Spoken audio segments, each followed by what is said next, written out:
Okay, here we are, Grove 36. We've been off a few months while we're packing fruit, and it's now about the 10th of February. We're getting ready to plant. So here's our straws in the ground. We're going to plant the trees. Each one marks a spot to plant a tree all the way down the bed. We saw them putting out the straws a couple months ago. The trees are finally ready to nursery, and we're finally able to do it. So right now the fellows are stringing out the poly tubing, or actually drip tape is what it is. We start our trees off with drip tape. It's a thin wall dripper line.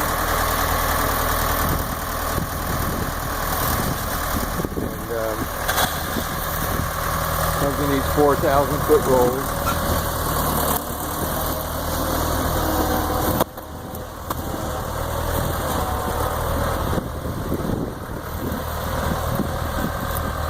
We're laying up next to where the trees are going to go, and then we'll turn the water on and run some water on there to soften it up before we plant. Probably plant on Tuesday, a few days from now. So this is the drip tape. Puts out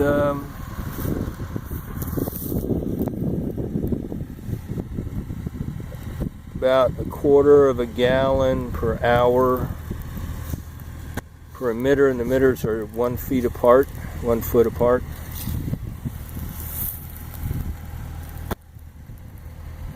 We'll grow the trees with the drip tape for the first 2 to 3 years. Then we will lay hardwall dripper line, move it about 2 feet away, 3 feet away from the trees after the roots have spread out, and that will become the permanent irrigation. So this first installation is just to get the tree started. It's not the permanent system.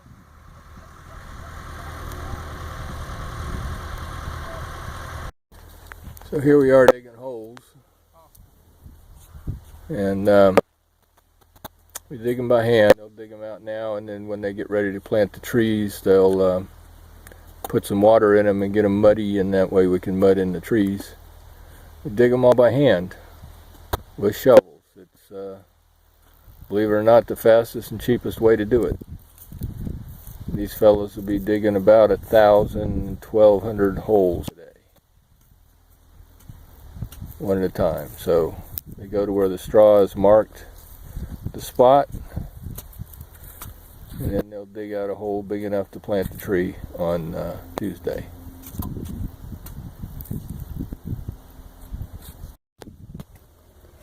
There's a technique to this whole thing. If you notice, when they dig the hole, they keep the dirt pretty close to the hole on one side of it. So all the dirt's clustered on, well, 3 sides, I suppose. One side is left open, the side towards the drip tape. So that way when they plant the trees, all of the soil they need to fill back the hole is right there within reach, and they just scoop in with their hand. So digging holes for trees is a definite art. It has to be done in exactly the right way, or else the tree planting will take too long when the time comes to plant them. This is their water tank. 1,000-gallon tank on the back of a tractor.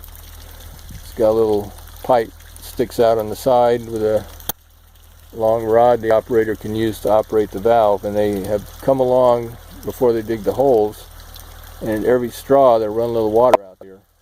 This ground is pretty hard in this grove, sort of a marly soil. So when it gets real dry, it gets so hard you can't dig them, and that's one of the reasons why we haven't planted. It's been dry this winter, and the soil was so hard we couldn't dig a hole. But we had some rain, it softened it up a little bit, and now they're going to, they've gone through with this water tank and put some more water on each hole, and that's helping to soften it up, make the digging a little easier. So here's our line of holes, 10 feet apart, dug with the soil handy to be able to fill it in when they plant the trees. The trees are in a pot that's about 14, 18 inches deep, so the hole has to be deep enough to accommodate all the roots without squishing them. You want all the roots to be spread out straight when you plant the tree. And so this row here is ready to go. We got the the drip tape laid down, and they'll move that over and connect it. And we'll start running water on it this weekend to soften everything up. Holes are ready. Trees should be delivered on Monday. Start planting on Tuesday.